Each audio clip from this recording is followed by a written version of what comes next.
Salut, j'espère que tu vas bien. Dans cette vidéo, on va voir comment configurer les timers du Storytime. Tu verras que c'est pas très compliqué et surtout ce qui va être intéressant, c'est qu'on va pouvoir en mettre sur plusieurs sections du Storytime. Donc c'est parti, on va commencer directement par mettre un timer pour voir à quoi ça ressemble. Donc les timers, tu peux du coup les mettre à plusieurs endroits. Là pour cette vidéo, je vais le mettre dans la barre d'annonce, je vais ajouter un bloc compte à rebours de l'annonce. Donc ici, on aura un compte à rebours qui va être très bien comme ça. On va mettre solde de rentrée par exemple. Et on va aussi ajouter, alors juste, est-ce qu'on peut modifier? Non, c'est bon. Ça va être très bien comme ça, on va bien le voir. Et ici, sur la bannière, on va ajouter le bloc compte à rebours. Donc ce bloc compte à rebours, on peut le personnaliser, on peut mettre soit minimaliste, soit complet. Moi j'aime beaucoup ce style-là, il est plutôt sympa. Et ici on va mettre en pareil promo de rentrée. Tout simplement, ça nous met un petit texte. Donc on enregistre pour voir un petit peu ce que ça donne. Donc là on a nos deux timers pour qu'on puisse bien visualiser quand on va modifier. On va aller dans les paramètres généraux du thème, on va descendre tout en bas et là on a l'onglet timer. On va cliquer dessus et là on a deux choix qui s'offrent à nous. Soit c'est un timer daté, c'est-à-dire qui se termine à une certaine date précise, ou soit le timer automatique. Donc le timer automatique, c'est quelque chose qui va tourner en boucle.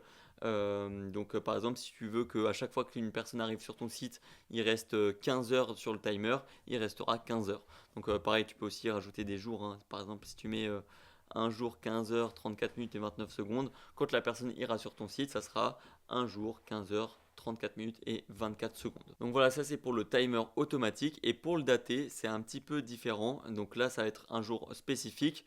Donc là, par exemple, si je veux quelque chose qui se termine en 2025, bon, 2025 c'est abusé. Allez, on est le 6 septembre à l'heure où je tourne la vidéo. On va essayer de mettre ça pour le 9 septembre. Admettons, c'est à la fin du week-end.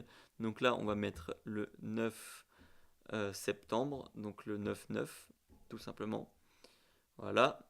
Et on peut voir que la promo se termine dans 2 jours, 23 heures et 37 minutes. Donc pour les secondes et les minutes, ça se passe juste ici, c'est les mêmes. Donc voilà, si maintenant tu veux changer ça, c'est à toi de voir. Donc si tu as envie que ça se termine à minuit pile, eh ben, tu mets tout simplement du coup à minuit, comme ça. Voilà, et ça terminera à minuit pile. Et du coup, tu as peut-être pu le remarquer, mais si tu modifies le timer ici, ça va aussi te le modifier là et puis aussi ici. Et aussi pour tous les autres blocs du thème. Si par exemple, là tu vas mettre sur l'image avec texte le bloc du coup compte à rebours, parce qu'il est aussi disponible sur cette section-là. Là, compte à rebours, ça sera exactement le même. Et encore une fois, tu peux mettre le style minimaliste et le style complet. Et bien évidemment, le timer est aussi disponible sur la page produit. Et bien évidemment, le timer est aussi disponible sur la page produit. Donc voilà, je crois qu'on a fait le tour des timers. Si jamais tu as des questions, n'hésite pas à les poser dans les commentaires. Si tu as des suggestions d'amélioration, si tu veux un affichage un peu plus spécifique par rapport au timer, surtout qu'on en cherche pas mal, n'hésite pas à les envoyer à contact@story-theme.com et nous on étudiera ça pour essayer de l'inclure dans les prochaines mises à jour. Et pour finir, pour toutes les personnes qui n'ont pas encore le Storytime, ça se trouve dans la description, tu auras 7 jours d'essai gratuit. Et sur ce, jusqu'à la prochaine fois, porte-toi bien, travaille bien et crois en tes rêves. Ciao!